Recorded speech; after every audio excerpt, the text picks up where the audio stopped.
گزشتہ جمعۃ المبارک میں اس حوالے سے گفتگو کا آغاز کیا گیا تھا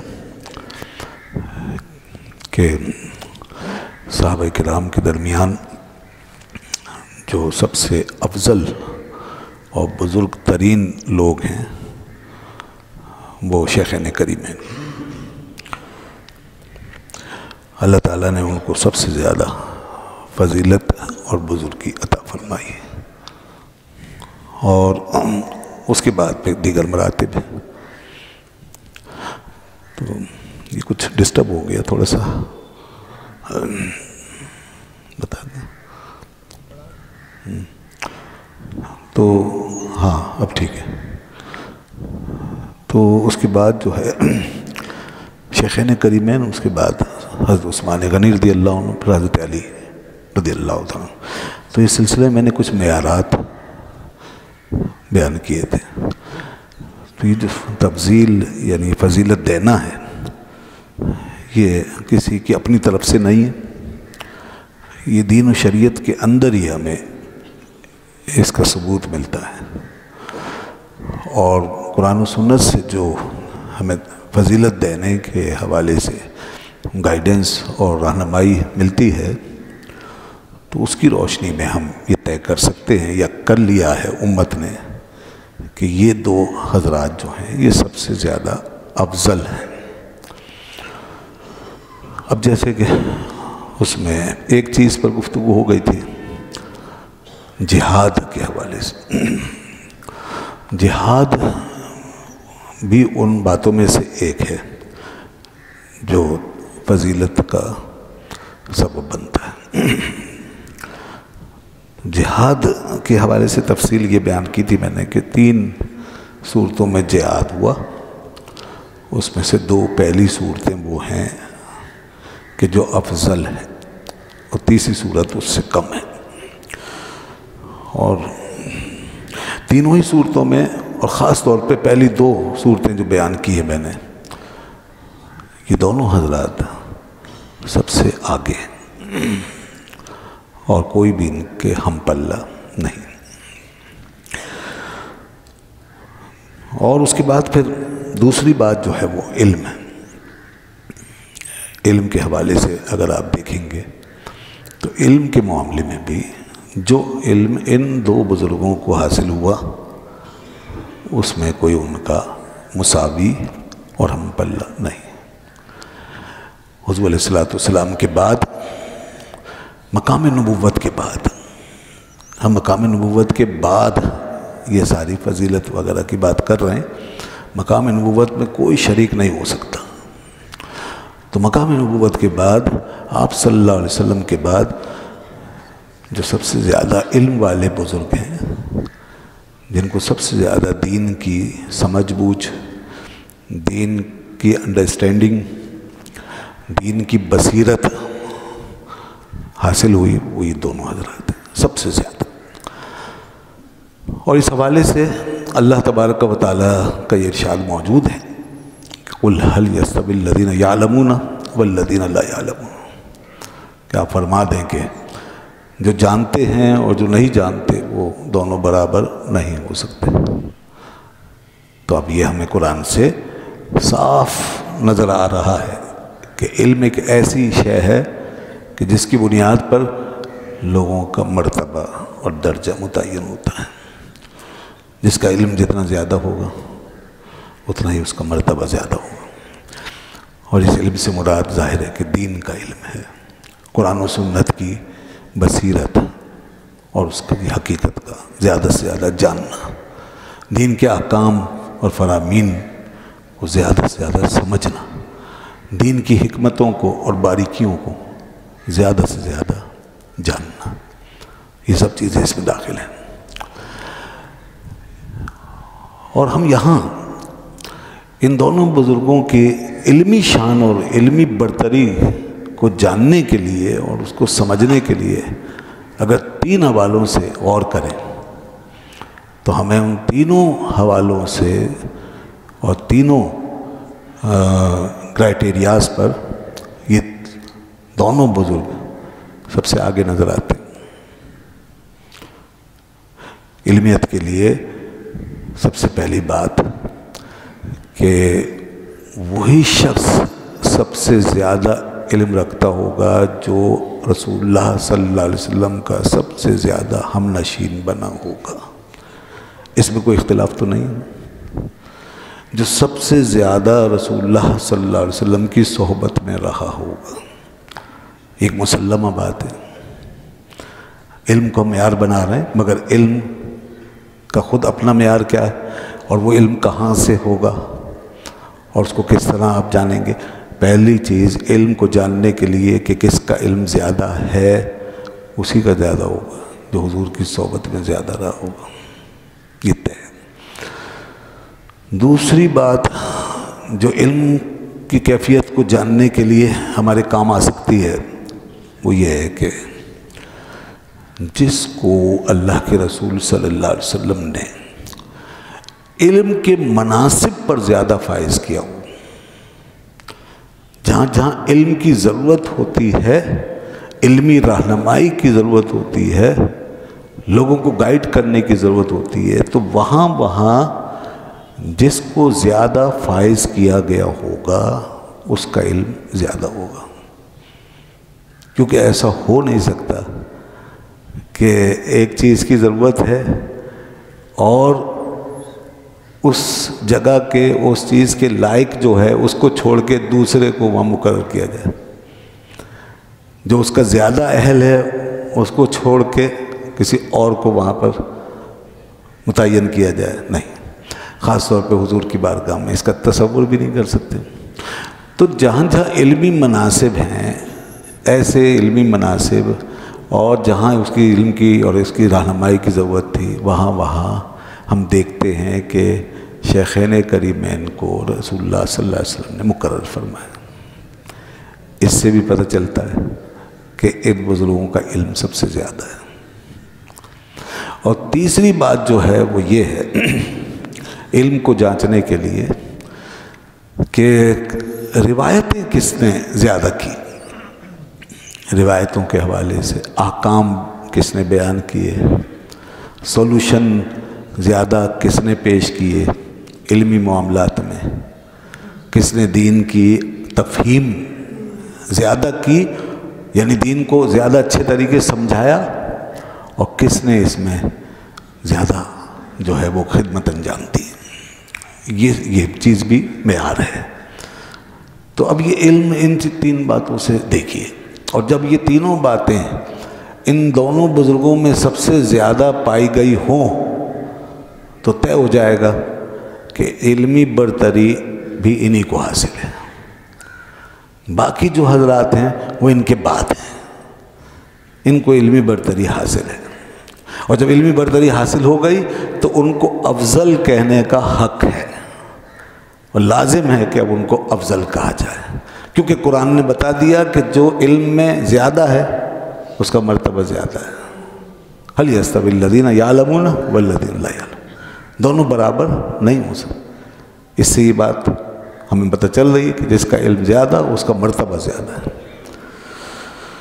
اللہ اکبر. اب آپ دیکھیں کہ صحبت، پہلی چیز صحبت و معیت کے حوالے سے اگر آپ جائزہ لیں تو جناب یہ بات کون نہیں جانتا کہ صحبت جو حضرت ابوبکر صدیق رضی اللہ عنہ کو حاصل ہوئی ہے، تو ان کی صحبت کے حوالے سے، ان کی معیت اور رفاقت کے حوالے سے بچہ بچہ دنیا کا واقف ہے کہ اگر کوئی سب سے پہلے صحابی کہلانے کا مستحق ہے تو ابوبکر صدیق. صحابی کی کس کو کہتے ہیں؟ صحابی اسے کہتے ہیں جس کو صحبت حاصل ہوئی ہے حضور کی، جس نے اللہ کے محبوب صلی اللہ علیہ وسلم کی زیارت کی، آپ کی صحبت پائی. تو وہی مقام صحابیت پر کون آپ سے آگے جا سکتا ہے؟ ایسی صحابیت اور ایسی مصاحبت کہ جس پر قرآن کا لفظ جو ہے نا وہ ناطق ہو گیا، اللہ کی وحی ناطق ہو گئی کہ اور سب کی مصاحبت کو حدیث نے بیان کیا، اور ایک ہستی ایسی ہے جس کی مصاحبت کو، صحابیت کو قرآن نے بیان کیا اور اپنے لفظوں میں اس کو سمو دیا. اذ یقول لصاحبہ، یہ قرآن کہہ رہا کہ جب ہجرت کی رات میں غار ثور میں کہ آپ صلی اللہ علیہ وسلم اپنے صاحب سے فرماتے تھے، یہ صاحب کا لفظ صحابی کا لفظ ہے، یہی صحابی ہے، صاحب و صحابی ایک ہی ہے۔ قرآن نے اپنے لفظ سے، اللہ کی وحی نے اپنے الفاظ سے اعلان کیا کہ ابو بکر صحابی ہیں، مصاحب ہیں رسول اللہ کے، صحابی ہیں رسول اللہ کے۔ اس لیے امت نے اس بات پہ اتفاق کیا ہے کہ جو حضرت ابوبکر کی مصاحبت کا، صحابیت کا انکار کرے وہ قرآن کا منکر ہے، وہ دائرہ اسلام سے خارج ہے۔ یہ بات قطعی ہو گئی نا، بالکل قطعی، یعنی قرآن کی روح سے قطعی ہو گئی۔ اب یہ باقی حضرات کی جو صحابیت ہے وہ احادیث سے ثابت ہے، تو یہ فرق پڑ گیا، قرآن سے ثابت ہونے کا حدیث سے ثابت ہونے میں فرق ہوتا ہے۔ جی ہاں، تو اب حضرت ابوبکر صدیق رضی اللہ تعالیٰ عنہ اس مقام پر ہیں۔ پھر اس سے پہلے ہی آپ کی اسی زبردست رفاقت اور معیت، سنگت کی وجہ سے کہ قرآن نے ایک لفظ اور کہا، ثانیہ اثنین، دو جمع کیے، ایک آپ علیہ السلام کی ذات، پھر دوسرے حضرت ابوبکر صدیق، دونوں کو جمع کر کے کہا ثانیہ اثنین، حضور پہلے ہیں اور ابوبکر ثانی، دوسرے ہیں۔ تو جس کو قرآن نے اپنے پیغمبر، اپنے نبی صلی اللہ علیہ وسلم کا ثانی قرار دیا ہو، جسے اللہ نے اپنے محبوب کا ثانی قرار دیا ہو، اس کو ہم جدا کیسے دیکھ سکتے ہیں؟ اور صحبت کے مقام میں، معیت کے مقام میں ان کو ہم سب سے آگے کیوں نہیں دیکھیں گے کہ ثانی کے بعد ہوگا ثالث، ثانی سے پہلے کوئی نہیں ہو سکتا، ثانی سے پہلے صرف حضور ہیں، آپ اول ہیں، اس کے بعد دوسرے ابوبکر صدیق۔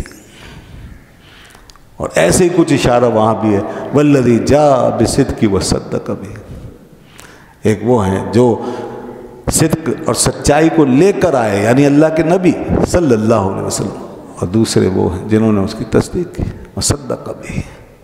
تو یہاں بھی دوسرے نمبر پہ حضرت ابوبکر صدیق رضی اللہ عنہ کا ذکر ہے۔ تو اس لیے صحبت کا معاملہ یہ ہے۔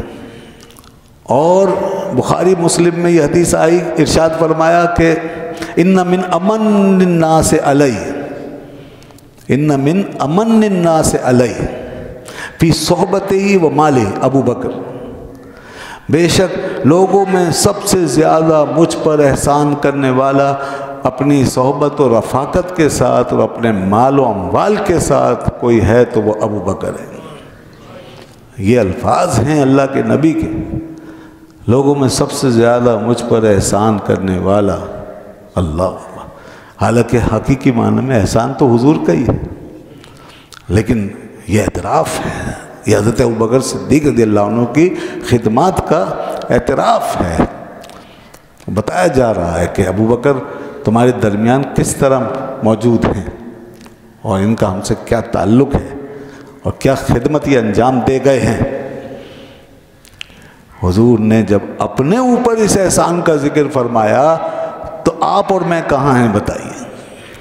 یہ امت تو پھر حضرت ابوبکر کے احسان میں ڈوبی ہوئی ہے نا، قیامت تک جب حضور نے اپنے لیے فرما دیا کہ مجھ پر ان من امن الناس علی، مجھ پر، تو پھر اس امت پہ کتنا بڑا احسان ہے۔ جس کا سب پر احسان ہے وہ ذات جب اپنے اوپر کسی کا احسان مان رہی ہے تو پھر ہم اور آپ کیوں نہیں ان کے زیر بار احسان ہیں؟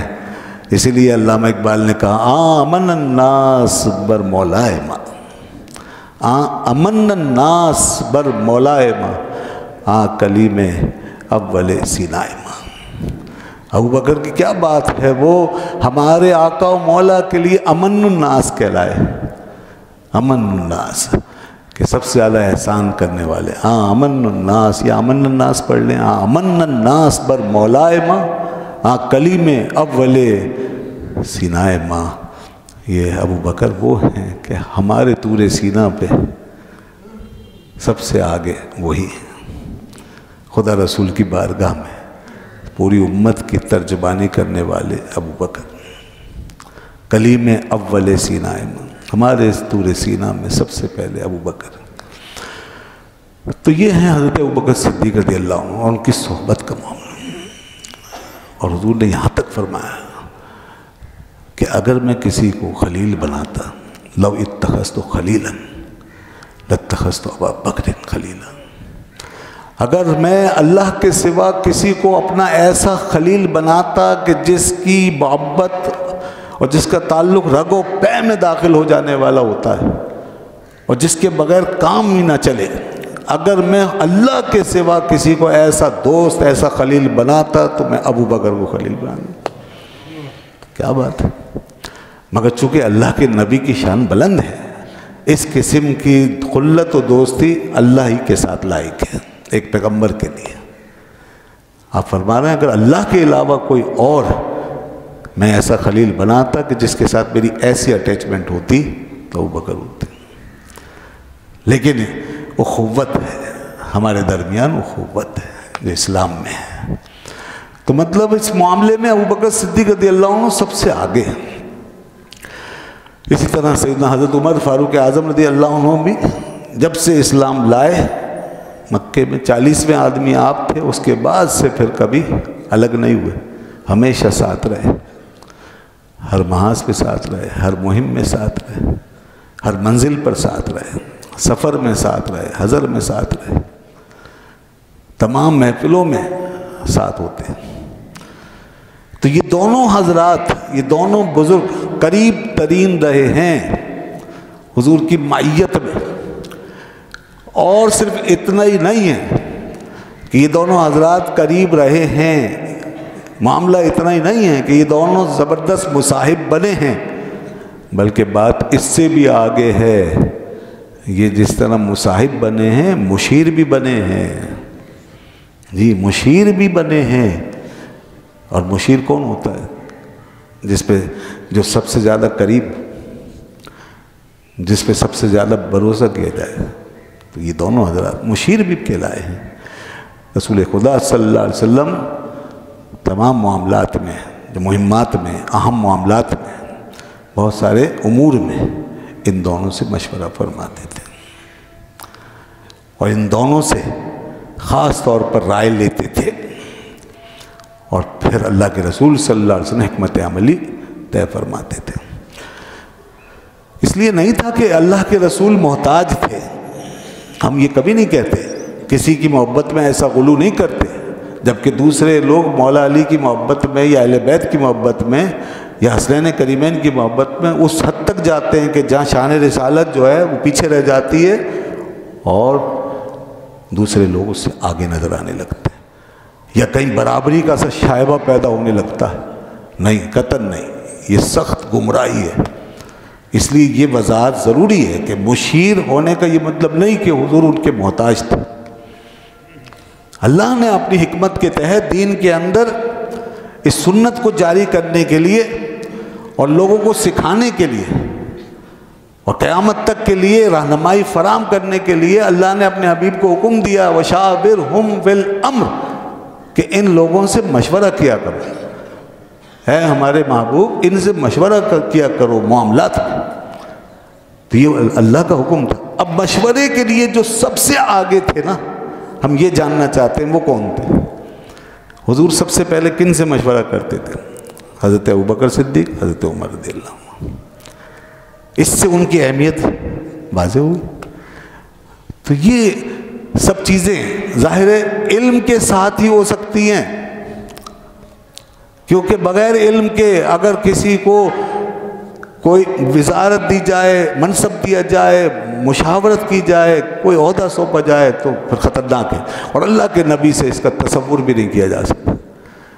تو اب جن لوگوں کو وزیر قرار دیا، اب یہ وزیر ہم جو کہہ رہے ہیں یہ بھی اللہ کے رسول نے خود فرمایا، ارشاد فرمایا میرے 2 وزیر زمین میں ہیں اور 2 وزیر آسمانوں میں ہیں۔ جو آسمان میں وزیر ہیں وہ جبریل و میکائیل، زمین میں جو وزیر ہیں وہ ابوبکر و عمر ہیں۔ تو جن کو حضور نے اپنا وزیر قرار دیا، جو حضور کے مشیر بنے، جنہوں نے صحبت و بائیت میں سب سے زیادہ مقام پایا. ایسے لوگ علم میں بھی زیادہ ہیں، علم میں بھی زیادہ ہیں. انہوں نے رسول اللہ صلی اللہ علیہ وسلم سے بہت کچھ لیا اور بھرپور علم حاصل کیا، تمام چیزوں کو جانا. یقینی بات ہے، اس سے یہ پتہ چل گیا کہ ان دونوں ہستیوں کا علم سب سے زیادہ ہے، کوئی اور ہمیں ان کے برابر نظر نہیں آتا.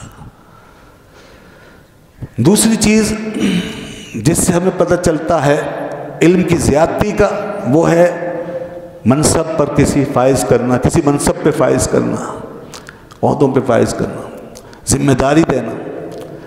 اس حوالے سے دیکھیں تو ابھی جو بات ختم ہوئی ہے اسی بات کو کنٹینیو کریں کہ حضور نے جب انہیں اپنا وزیر و مشیر قرار دے دیا ہے تو یہ منصب ہے.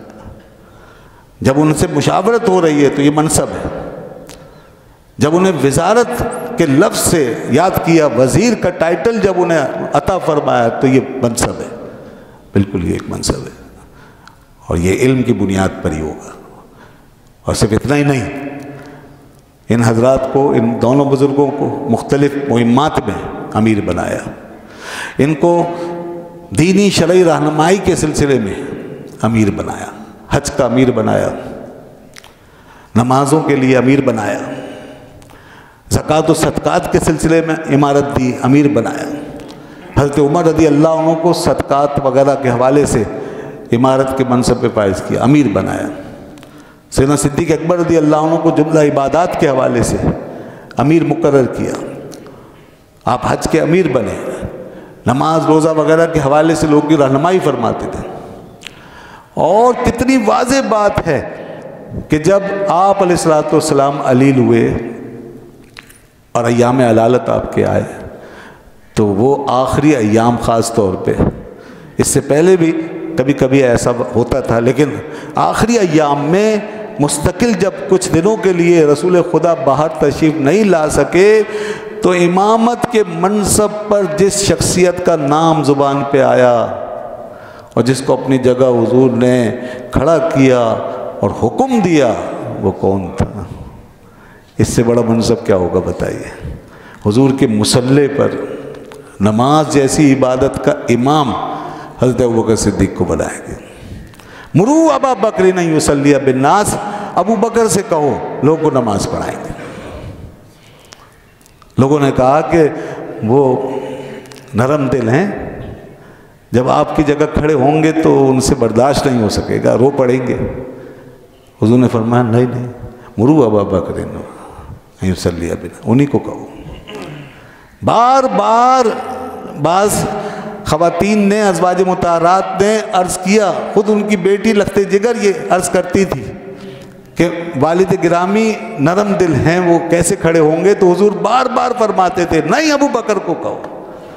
جس قوم میں ابو بکر ہوں اور اس قوم میں کوئی اور امام بن جائے، یہ نہ اللہ کو پسند ہے، نہ اس کے رسول کو پسند ہے، نہ مسلمان پسند کریں گے. ابو بکر کے علاوہ کوئی امام نہیں. سبحان اللہ.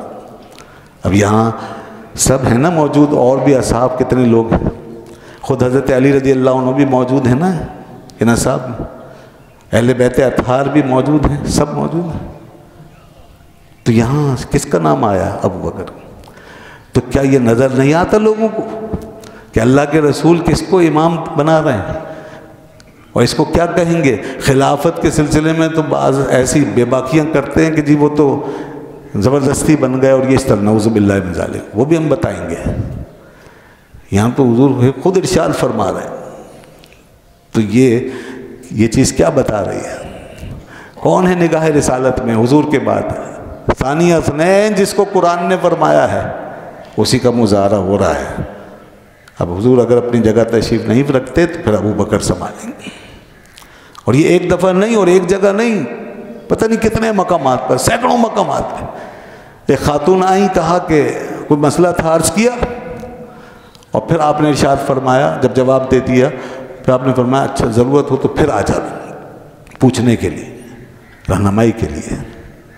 انہوں نے عرض کی کہ اگر میں آپ کو نہ پاؤں تو میں آؤں اور آپ کو نہ پاؤں تو فرمایا ابو بکر کے پاس چلی جانا. تو جو منصب دیا ہے نا علم کا، وہ ابو بکر کو دیا ہے. ان کے بعد عمر کو دیا ہے. یہ مناصب یہاں نظر آ رہے ہیں. امامت کا منصب، امامت کے لیے ظاہر ہے اب تو بس اتنا کافی ہے، قرآن مجید صحیح پڑھنے جانتے ہوں لوگ اور مسائل وغیرہ ٹھیک ہوں تو لوگ امام ہوتے ہیں اکثر بہت سی جگہوں پہ، خالی حافظ ہیں. لیکن جو پورا صحیح معنی میں معیار ہے، جہاں سے دین شروع ہوا ہے وہاں تو سب سے اچھا معیار ہوگا نا، سب سے اچھا خالص معیار، اعلیٰ ترین پوزیشن پر وہ معیار وہاں پایا جائے گا. اور وہاں جو معیار ہے وہ یہی ہوگا، لازماً یہی ہوگا کہ جس شخص کو امام بنایا جا رہا ہے وہ سارے صحابہ میں سب سے بڑا عالم بھی ہے اور سب سے بڑا قاری بھی ہے. نہ اس کے علم کا کوئی جواب ہے نہ اس کی قرات کا. یہ معیار ہے امامت کا کہ جو سب سے زیادہ علم رکھے، جو سب سے زیادہ قرآن اچھا پڑھتا ہو.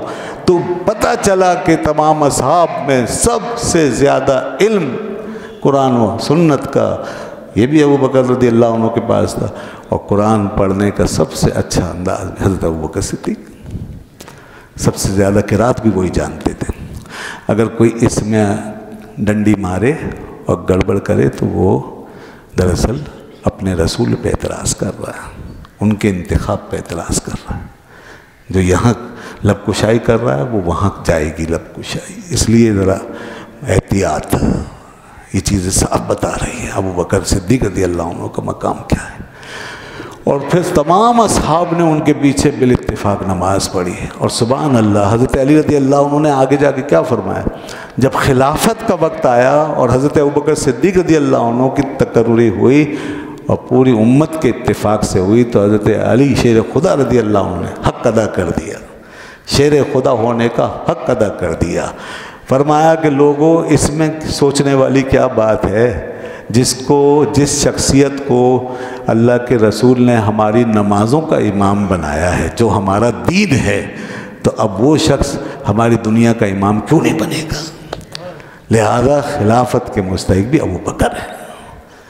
یہاں سے حضرت علی رضی اللہ عنہ نے استدلال کر کے لوگوں کو بتایا کہ جو ہماری نمازوں اور عبادتوں کا امام ہے وہ ہماری تمام معاملات میں امامت کے قابل ہے. تو یہ علم کی دلیل ہے ان دونوں بزرگوں کے حوالے سے. اور اس طرح حضرت عمر فاروق اعظم رضی اللہ عنہ اس کے بعد، کیونکہ حضرت عمر فاروق اعظم کا میں نے بتا دیا کہ ان کو بھی مناصب پر فائز کیا گیا، مشاورت میں شامل کیا گیا. اور پھر حدیث میں یہ آتا ہے کہ کبھی اگر حضرت ابوبکر صدیق رضی اللہ عنہ نہیں تھے، ایک آدھ موقع پر ایسا ہوا کہ ابوبکر صدیق نہیں تھے اور ان کو نماز پڑھانی تھی اور اس وقت وہ کہیں مصروف ہو گئے، نہیں پہنچ سکے، دیر ہوئی، تو حضرت بلال حضرت عمر رضی اللہ عنہ کے پاس گئے. دوسرے نمبر پہ کس کا انتخاب ہوا؟ حضرت عمر رضی اللہ عنہ. تو حضرت بلال ان کے پاس گئے اور کہا کہ ابو بکر تو نہیں ہے، آپ نماز پڑھیں. تو یہ حضرت عمر رضی اللہ عنہ دوسرے نمبر پر، صحابہ کرام کی نظر میں دوسرے نمبر پہ حضرت عمر رضی اللہ عنہ آئے تھے. اس میں کسی کو اختلاف نہیں. پہلے نمبر پہ حضرت ابوبکر صدیق اور دوسرے پہ سیدنا حضرت عمر رضی اللہ عنہ. حضرت عمر فاروق اعظم رضی اللہ عنہ کا علم پھر سب سے زیادہ ہے صدیق اکبر رضی اللہ عنہ کے بعد. اور یہی وجہ ہے کہ آپ کے ذریعے سے بہت بڑے بڑے فیصلے ہوئے علمی معاملات میں، اور آپ کی رائے بڑی صائب ہوتی تھی. آپ کی رائے کا عالم یہ تھا، حضرت عمر رضی اللہ عنہ کی رائے کا عالم یہ تھا. اس رائے کو آپ کون سے پیمانے پہ پرکھیں گے بتائیں؟ کرتے تھے. ادھر سیدنا عمر رضی اللہ عنہ ایک بات کرتے تھے اور ادھر اللہ کی وحی ان کی تائید کرتے تھے. ایک جگہ نہیں، دسیوں مقامات پہ دیکھیں کتنی آیتیں ہیں جو سیدنا عمر رضی اللہ عنہ کی تائید میں اتری ہیں. اس سے بڑی کیا بات ہوگی؟ اور یہ اعزاز اور یہ خاصہ صرف حضرت عمر رضی اللہ عنہ کا ہے، کسی میں نظر نہیں آتا. تو اس شخص کے علم کی، اس کی بصیرت، اس کی ذہانت کا کیا عالم ہوگا کہ جو ادھر ایک بات اپنی سوچ اور اپنی فکر کی بنیاد پر کرے اور کوئی مشورہ دے، یہاں تک کہ بظاہر وہ صورتحال کے اگینسٹ ہو. بظاہر اگینسٹ تھا، بعض موقعوں پہ خلاف تھا.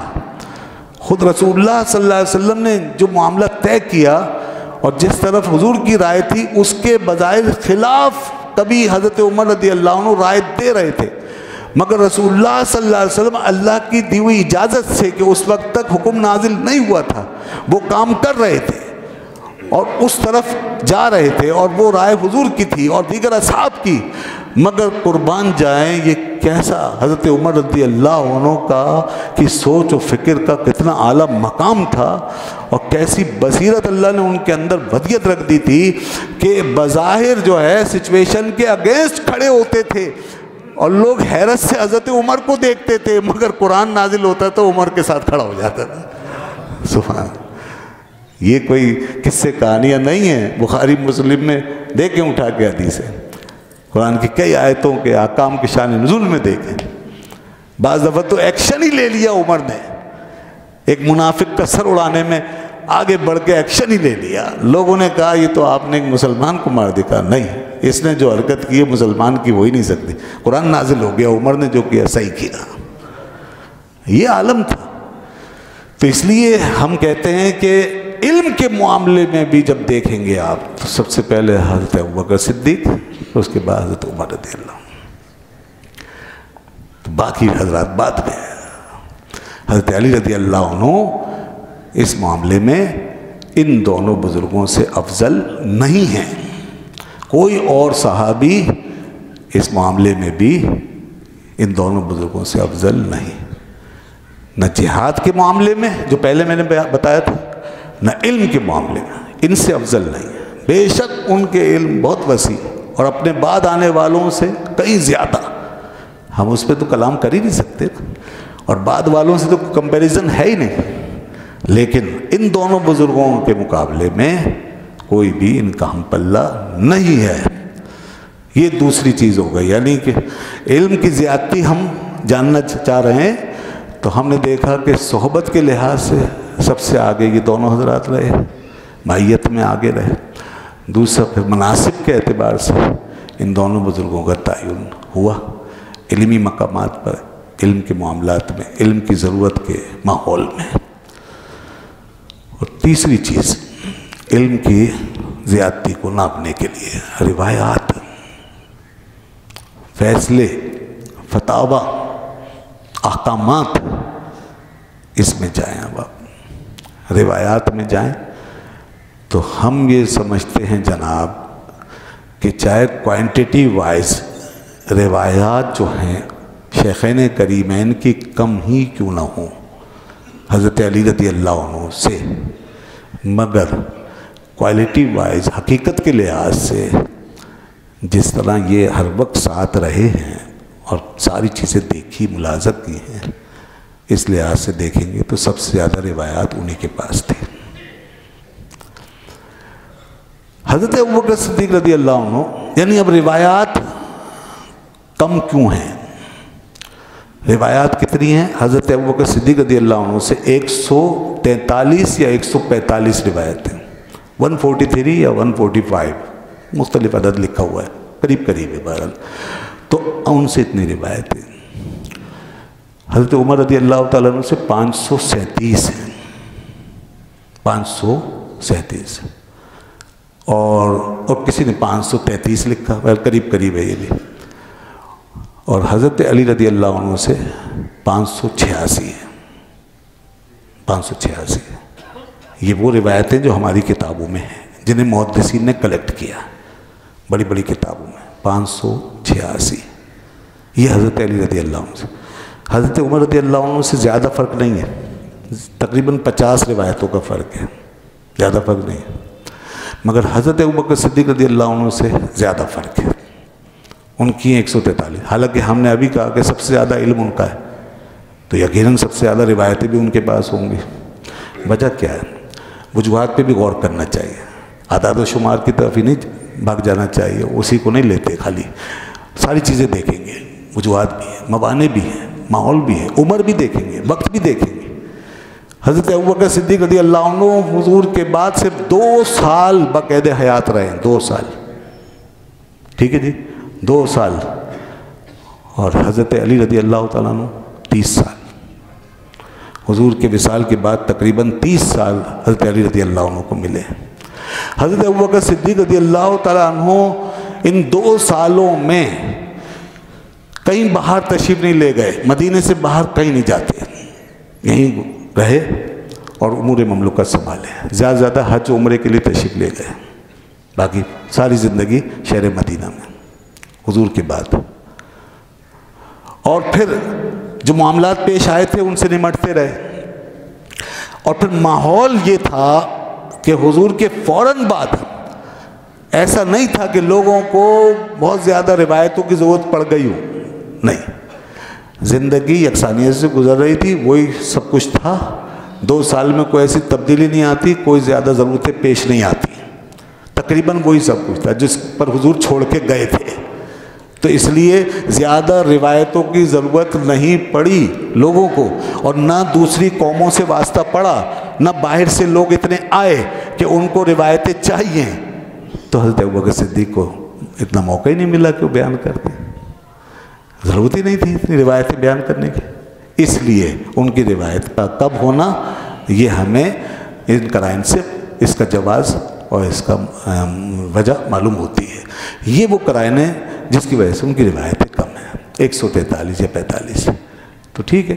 اس کے بعد پھر حضرت عمر رضی اللہ عنہ کا زمانہ آیا، تو ٹائم مل گیا نا ان کو، 10 سال تقریباً اور ملے، سیدنا عمر رضی اللہ عنہ کے 10 سال ہیں، اب ان 10 سالوں میں ان کو زیادہ موقع ملا، پھر مختلف اقوام سے واسطہ پڑا، اسلام کی سرحدیں دور دور تک پھیل گئی، مختلف علاقے اور قبائل زیر نگین اسلام آئے، حضرت عمر رضی اللہ عنہ نے روایتیں پھر زیادہ بیان کی، یہاں تک کہ 500 سے زیادہ 537 روایتیں انہوں نے بیان فرمائی، جی ہاں۔ لیکن اس کے بعد مزید 17-18 سال حضرت علی رضی اللہ عنہ کو ملے ہیں، اب حضرت علی کا دور اس سے آگے آتا ہے، اور انہیں اپنی زندگی کے 17-18 سال اور ملے ہیں، اور پھر حضرت علی رضی اللہ عنہ ان دونوں خلفاء کے برخلاف سفر زیادہ کرتے ہیں، باہر تشریف لے جاتے ہیں، مختلف معاملات جہاد کے، لڑائی کے اس کے پیش آتے ہیں، آپ نے بہت سے مار کے بعد میں لڑے، اور یہاں سے آپ تشریف لے گئے پھر کوفہ عراق میں، وہاں پہ دارالخلافہ اور کیپٹل بنایا،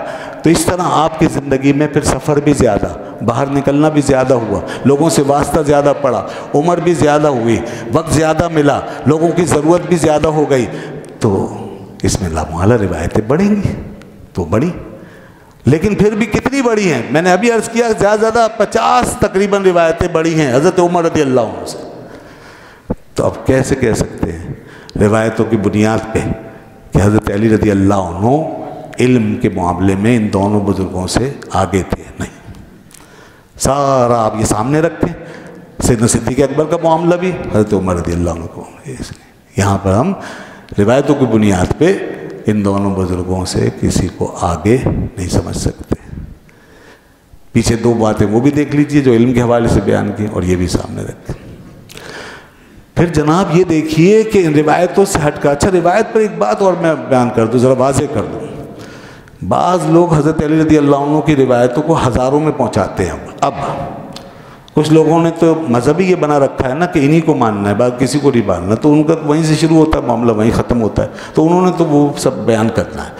اب وہ روایتیں دیکھیے، اگر آپ اپنے اس سے لا رہے ہیں، اپنے گھر سے خود بنا کے، آپ کے اپنے راوی ہیں، آپ کے اپنی سند ہے، اپنی کتابیں ہیں، تو آپ ہزاروں کیا لاکھوں بھی لے آئیں، لاکھوں لے آئیں، لیکن یہاں جو حدیثیں ہمیں بڑے بڑے محدثین سے ملی ہیں، جو کتابیں بخاری مسلم جو پوری امت میں مقبول ہوئی ہیں، اور بڑے بڑے ائمہ جس میں کہ صحابہ کے بعد تابعین، تبع تابعین یہ شامل ہوئے، خود صحابہ کرام کی اولادیں جو تابعی بنی، ان کی اولادیں، یہ سب لوگ جو ہیں، یہ جو کچھ ہمیں دے کر گئے ہیں، جو ریکارڈ دے کر گئے ہیں، وہی معتبر ہے ہمارے نزدیک، اس میں اعداد و شمار یہی ہے، مگر لوگ اپنے اپنے مسلک کے لیے زور لگا کے اگر اسے ہزاروں میں پہنچاتے ہیں تو وہ ان کا اپنا معاملہ ہے۔ اور کوئی شخص اگر ان کتابوں سے ہٹ کر ہمارے اندر بیٹھ کر کے ادھر ادھر سے لے کر جمع کر کے دعویٰ کرے کہ سب سے زیادہ روایتیں حضرت علی کی ہیں، غلط ہے، اس لیے کہ وہ حوالے ان کتابوں کے نہیں دے گا، وہ پھر ان محدثین کی، وہ کہیں اور سے لے گا، ادھر ادھر کی باتیں لائے گا اور جمع کر کے خواہ مخواہ اس پر زور لگائے گا، ایسا شخص جو ہے وہ زیادہ قابل اعتماد ہے، یا یہ پوری محدثین کی جماعت جنہوں نے کتابیں دی اور پوری امت نے ان کو مانا، یہ زیادہ معتبر ہیں؟ تو آج کے اس ایک شخص کو لے کر ہم سمجھیں اس نے کوئی کتاب میں کلیکشن کر دی ہو اور کہاں کہاں سے لے کے جمع کیا ہو، دعویٰ کیا ہو کہ سب سے زیادہ روایت حضرت علی کی، اس کا اعتبار نہیں کیا جا سکتا، اس کا اعتبار نہیں کریں گے۔ جو اتنے بڑے بڑے لوگ گزر گئے ان کی بات سنیں، انہوں نے یہ بتا دیے اعداد و شمار اور روایتیں ساری سب گن کے بتا دی ہیں، اور وہ موجود ہیں کتابوں میں، وہ دیکھ لیجیے۔ حضرت علی رضی اللہ عنہ کی روایتیں 586، اب فگر اسی کے آس پاس رہے گا، اس سے زیادہ نہیں، یہی معتبر ہے۔ لوگوں نے حضرت علی رضی اللہ عنہ کے بارے میں مبالغے جو کیے، اس کی وجہ ایک تو یہی ہے، پھر غلو ہے، غلو لوگوں نے کیا ہے، اور لوگوں نے جو ہے اپنے مفادات کے لیے کیا، اور اس طرح ان کے گرد ایک پورا حالہ جو ہے وہ تیار کر دیا اور روایتوں کا ایک پورا جال بچھا دیا ہے۔ یہ زیادہ تر وہ معاملات ہیں جو ثابت نہیں ہیں، اور یہ چیزیں زیادہ تر گھر کی بنائی ہوئی ہیں۔ اس میں جو راوی ہیں ان کا کوئی عطا پتہ نہیں ہوتا بہت سو کا، اور ان کی کوئی سند نہیں ہوتی، کوئی ثبوت نہیں ہوتا، کوئی ثقاہت نہیں ہوتی۔ یہ چیزیں ہم جو بات کر رہے ہیں وہ معتبر راویوں کے حوالے سے کر رہے ہیں جو ثقہ ہیں اور پوری دنیا میں جانے پہچانے لوگ ہیں، اور جن کے نام اسماء و رجال کی کتابوں میں موجود ہیں۔ وہ راوی جو میرے گھر میں ہے اس کا نام کہاں ملے گا آپ؟ وہ تو میرے گھر میں ہے، میں نے اس سے لے لیا، اس نے اس سے لے لیا، اس نے اس سے لے لیا، اب میں جو چاہوں بیان کر دوں۔ یہ کام بہت زیادہ ہوا ہے حضرت علی رضی اللہ عنہ کے حوالے سے، اس لیے لوگوں کو لگتا ہے جیسے حضرت علی کی روایتیں زیادہ ہیں، ایسا نہیں۔ حضرت ابو ہریرہ رضی اللہ عنہ کی روایتیں بہت ہے، خیر یہ ایک الگ موضوع ہے، تو یہ ذرا سی وضاحت ضروری تھی۔ بہرحال حضرت ابوبکر صدیق رضی اللہ عنہ اور حضرت عمر فاروق اعظم رضی اللہ عنہ روایات کے معاملے میں بھی یاد رکھیے گا، بلکہ ساری چیزیں لے لیں، روایات بھی لے لیں، ان کے احکام لے لیں، ان کے فیصلے لے لیں، ان کے معاملات جو انہوں نے نمٹائے سلجھائے اور جو انہوں نے فیصلے کیے اور جس طرح معاملات کو سیٹل کیا، یہ سب کچھ دیکھیں گے اٹھا کر، تو آپ کو صاف معلوم دے گا کہ جو علمی کمالات اور علمی بصیرت ان دو بزرگوں کی ہے وہ کسی اور کے پاس نہیں ہے۔ انہوں نے جس طریقے سے معاملات نمٹائے ہیں، قرآن مجید کی خدمت حضرت عثمان غنی رضی اللہ عنہ کے ہاتھ سے بہت زبردست ہوئی۔ قرآن بھی علم کا ماخذ، سب سے پہلا ماخذ تو قرآن ہے نا، تو علم اس سے الگ کیسے ہو سکتا ہے؟ حضرت عثمان نے وہاں پر ایک کام یہ کیا، اپنے زمانے میں انہوں نے قرآن کو ایک قرات پہ جمع کر کے اور ایک رسم الخط میں اس کو محفوظ کر کے، لفظ کو محفوظ کر کے ہمیں پہنچایا۔ بے شک یہ حضرت عثمان کا وہ کارنامہ ہے جو ہمیں کہیں اور نظر نہیں آتا۔ یہ حضرت عثمان غنی رضی اللہ عنہ کی بہت بڑی خدمت ہے، قرآن کے لفظ کو، اس کے ٹیکسٹ کو محفوظ کر کے، اس کے رسم الخط کو محفوظ کر کے، ایک قرات اور ایک لہجے میں محفوظ کر کے ہم تک پہنچا دیا۔ لیکن اس کے پیچھے بھی شیخین کریمین کا کیا ہوا پہلے سے ایک ورک موجود ہے۔ جی ہاں، بے شک حضرت عثمان کا بڑا کارنامہ ہے، مگر اس کے پیچھے بھی دیکھیں شیخین نے، دونوں حضرات نے، حضرت ابوبکر صدیق رضی اللہ عنہ کا دور خلافت تھا، حضرت عمر کا مشورہ تھا، اور پہلی دفعہ یہ کام ہوا کہ قرآن کو سرکاری سطح پر ایک جلد کے اندر اور ایک جگہ یکجا کیا جائے، سرکاری سطح پہ جمع کیا گیا۔ حضرت ابوبکر نے کام کروایا اپنے دور میں، اور پھر یہ امہات المومنین کے پاس محفوظ رکھوا دیا گیا، حضرت حفصہ کے پاس میں نسخہ موجود تھا۔ حضرت عثمان کے زمانے میں جب ضرورت پڑی کہ اس کو اب باقاعدہ شائع کیا جائے اور ایک قرات اس کے اندر ایک طریقہ، ایک لغت متعین کی جائے، کیونکہ لوگ اپنے اپنے لغتوں اور قراتوں میں پڑھتے تھے جس میں کوئی اختلاف بڑھ رہا تھا، تو یہ سب کیا، رسم الخط کو محفوظ کیا جائے، تو وہ نسخہ اور صحیفہ جو حضرت ابوبکر صدیق رضی اللہ عنہ تیار کروایا تھا وہ منگوا کر اسی پہ کام کروایا، اسی کو پھیلایا ہے۔ تو حضرت عثمان کے اس کارنامے میں بنیادی طور پہ ان دونوں بزرگوں کو شیخین کریمین کا حصہ موجود ہے، ان کو الگ نہیں کر سکتے، ان کو ہر کمال کے پیچھے دیکھیں گے آپ، ہر عروج کے پیچھے دیکھیں گے۔ اسی لیے حضرت علی رضی اللہ عنہ نے یہ بات ارشاد فرمائی تھی، میں جملہ شاید بعد میں بھی دوبارہ کوٹ کروں، اور پہلے بھی میں نے بتایا کہ حضرت علی حضرت ابوبکر صدیق کے لیے فرماتے تھے اگر آپ کو کچھ ہو گیا اور دشمن اگر آپ کو کچھ بگاڑ دے گا تو پھر ہم باقی نہیں رہیں گے، اسلام باقی نہیں رہے گا، لا یکون للاسلام نظام ابدا۔ اے سیدنا صدیق اکبر، آپ کو کچھ ہو گیا تو پھر اسلام کا نظام باقی نہیں رہے گا۔ یہ نظام اسلام کی بنیاد ہیں، انہی پر سب کچھ تھا، سارا دار و مدار۔ انہوں نے جو بچایا ہے اس وقت خدمت کر کے، وہ اس کا اعتراف سب کو ہے، خود مولا علی کو ہے، بعد میں تو پھر انہی بنیادوں پہ کام ہوا ہے، توسیع ہوئی ہے اور سارا سلسلہ آج ہم تک پہنچا ہے۔ اس لیے سلام ہے ان بزرگوں کو، اور دوستو خوش نصیب ہو آپ کے اس عقیدے پہ قائم ہو اور شیخین کریمین کی عظمت کو جانتے ہو، ایک ہاتھ میں اہل بیت کی محبت، دوسرے ہاتھ میں ان صحابہ کی محبت رکھتے ہو۔ بس یہی نجات کا دار و مدار ہے۔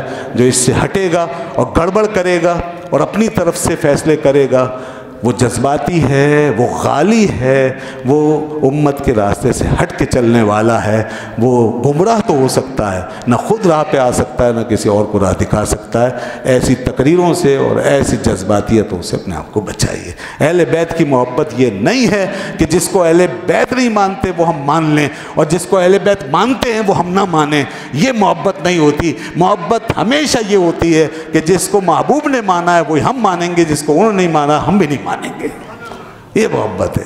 اس کے ثبوت ہم دے سکتے ہیں۔ انہوں نے کس کو مانا ہے؟ ابو بکر و عمر کو مانا ہے، ابو بکر و عمر کو مانا ہے۔ اس لیے حضرت زید بن علی بن حسین نے جب اپنے ماننے والوں کی طرف سے یہ رویہ دیکھا اور یہ شرط انہوں نے لگائی کہ آپ شیخین سے بری ہو جائیں، ابو بکر و عمر کو چھوڑ دیں، ہم آپ کے ساتھ لڑیں گے اور مریں گے، تو آپ نے فرمایا حضرت امام زید نے کہ کیا بات کرتے ہو، میرے جد اعلیٰ علی مرتضیٰ شیر خدا شیخین کے ساتھ چلتے رہے، ان کی حمایت کرتے رہے، ان کے وفادار بن کے رہے، اور مجھے کہتے ہو کہ میں ان کا باغی ہو جاؤں، ان کا غدار بن جاؤں؟ میں تمہیں چھوڑ سکتا ہوں، شیخین کریمین کو، اپنے جد اعلیٰ کو نہیں چھوڑ سکتا۔